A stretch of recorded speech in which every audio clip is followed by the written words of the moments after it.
هلا حبايبي، من وين عندنا ما يحب الدولمة العراقية وما يعرف طريقتها؟ كنا نحبها وخصوصا مشهورة عند العراقيين.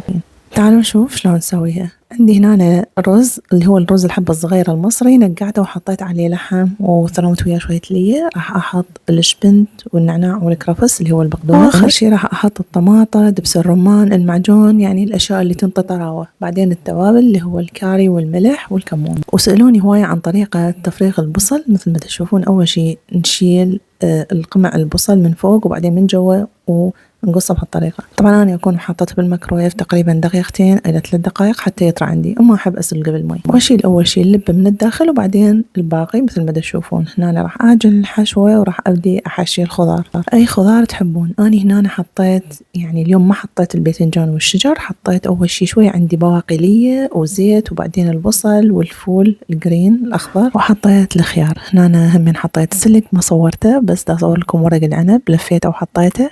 أول شي على نار عالية لحد ما نشم ريحة اللجعة شوية، وبعدين على نار واطية ونحط تقريبا 3/4 الجدر مي وملح ونعوفها لحد ما تستوي تقريبا ساعة وربع ونقدمها.